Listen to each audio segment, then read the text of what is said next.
Allah menyampaikan jika seseorang laki-laki pernah mentalak perempuan, ya, cerai di sini, suami istri bercerai. Nah kemudian yang perempuan itu berniat ingin nikah lagi. Dia punya calon pengen nikah lagi, tapi bukan karena cerai ini karena faktor orang ketiga, bukan. Kalau itu minta cerai karena alasan orang lain, itu dosa hukumnya.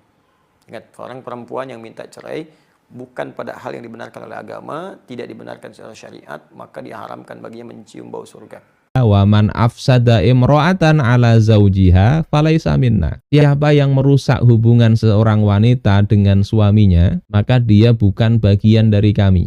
Merusak istri orang lain itu maknanya adalah aghraha bitolabit tolak au sabbubi fi, mengompori, memanas-manasi untuk minta cerai saja kepada suamimu. Suamimu itu seperti apa? Tidak pantas punya istri bagus kayak kamu misalnya. Ini mengompori, nyuruh cerai. Maka ini kata Rasulullah bukan termasuk golongan kami.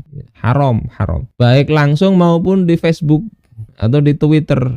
Sama istri orang atau orang yang masih dalam masa iddah. Masih dalam masa iddah itu masih statusnya sebagai istri dari suami sebelumnya, suami yang menceraikan. Itu istri orang, itu masih istri orang.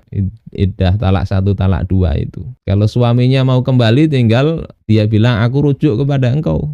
Kalau seandainya suami tidak memberi makan, maka pilihannya 2. Diambil dengan paksa dari harta sang suami, diberikan sang istri, atau suruh mencerai agar istri bisa cari nafkah sendiri. Nah, lalu berapa yang dipaksa? Sebenarnya bukan banyak.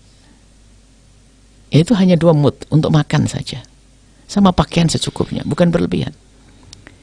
Jadi karena suami pelit, dikeluarkan, wajib keluarkan, yang boleh diambil hanya itu, tidak berlebih, tidak boleh lebih. Untuk makannya sang istri, kemudian pakaian sang istri, dan harus tempat tinggal. Kalau kontrak, untuk kontrakkan rumah. Nah, kalau di rumahnya sudah ada rumahnya, itu saja. Nah, jadi bukan berlebihan sampai jutaan dan sebagainya. Cuman dalam hidup ini kan nggak main tuntut menuntut. Tidak ada gonok ini dalam Islam. Itu kezaliman. Apabila istri tidak punya peran dalam pengadaan harta di keluarga. Sehingga ketika terjadi perpisahan dalam keluarga, maka hak suami adalah harta yang diusahakan oleh suami. Hak istri adalah harta yang diusahakan oleh istri. Tidak ada gonok ini. Siapa yang nuntut lebih dari itu, berarti dia mengambil harta orang lain secara batil, secara zalim.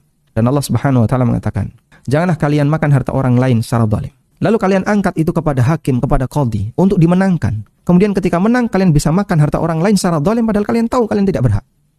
Dan itu pelanggaran berat. Nanti pihak yang diambil hartanya berhak untuk nuntut di akhirat.